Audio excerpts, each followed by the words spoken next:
What do you do when the institution you were born into, the one you served for decades, quietly closes the door on you? What happens when the palace stops sending lawyers, stops making calls, and stops defending you altogether? What does it mean when the most powerful royal family in the world says, in so many words, you are on your own?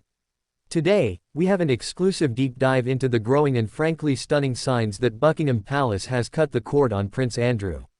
Not publicly, not loudly, but through something far more chilling: silence. Stay with us, because this story has layers that go far deeper than the headlines.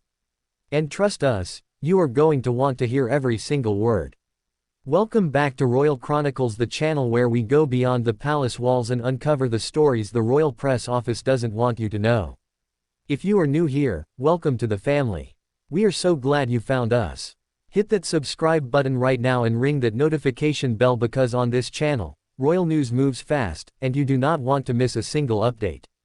And to our loyal Royal Chronicles viewers, thank you, as always, for being here. Now, let's get into it. For years, Prince Andrew existed in a kind of royal gray zone. Stripped of his HRH titles and public duties following the Jeffrey Epstein scandal, he was nevertheless still protected, at least partially, by the palace machinery. But something shifted. And according to a royal author and insider, that shift has now become impossible to ignore. Speaking exclusively, the author described what they called a deliberate and calculated withdrawal, noting that the palace has made no effort to defend Andrew against the latest wave of scrutiny. There's a very clear message being sent, the author told us. And that message is, Andrew is on his own now. Those 5 words, on his own. In the world of royal politics, where every gesture, every statement, every non-statement is calculated to the millimeter, those words carry enormous weight. Now let's talk about the scrutiny itself. Because this is where things get very serious. Reports have surfaced suggesting that Andrew is now facing renewed attention from law enforcement, attention that stems from his long and complicated association with Jeffrey Epstein and the network surrounding him. For years, Andrew has denied any wrongdoing. He gave that now infamous BBC Newsnight interview in 2019, an interview so disastrous that royal commentators have called it one of the single worst PR moments in modern royal history. But what the palace could once keep at arm's length now appears to be creeping closer. And the question that our royal author and many watchers are now asking is this: if Andrew needed the palace's help tomorrow, truly needed it, would they answer? Based on everything we are seeing, the answer appears to be no. Here is something you need to understand about the British royal family: they almost never say what they mean directly. The palace communicates through symbols, through omission, through carefully crafted silence. So when royal watchers and authors talk about signals, they are not speaking loosely. They are describing a very precise royal language that the institution has used for centuries. So what are the signals being sent about Andrew right now? Number 1. No palace spokesperson has issued any statement defending Andrew against the latest reports. None. 0. Number 2. Andrew has been absent from every major royal occasion for a significant stretch of time, with no official explanation provided.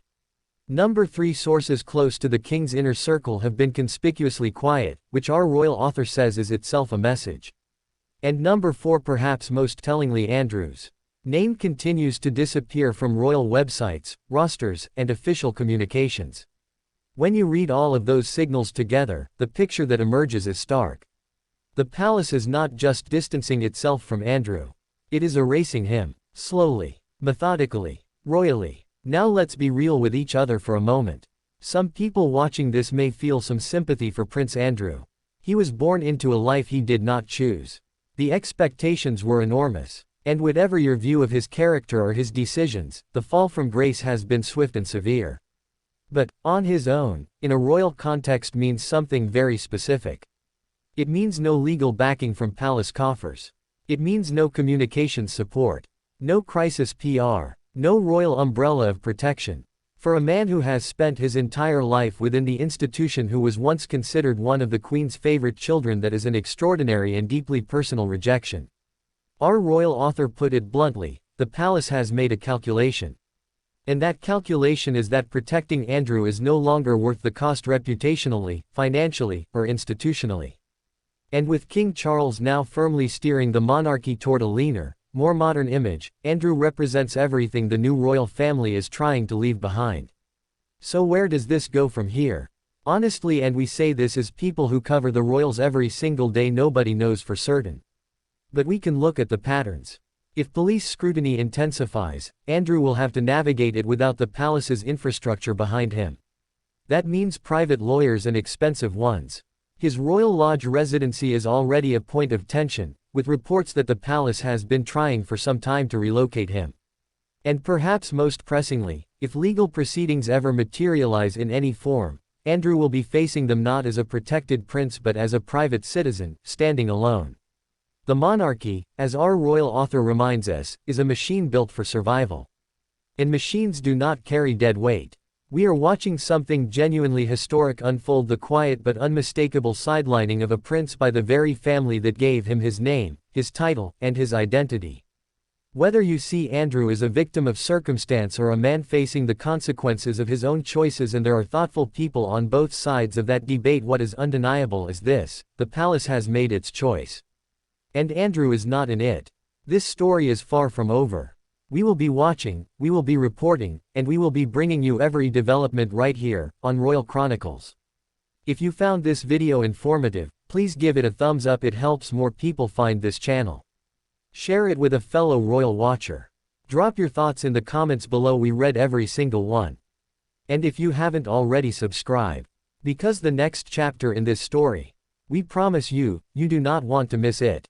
Until next time, I'm your name, and this is Royal Chronicles. Stay curious, stay informed, and as always, stay royal. Crown.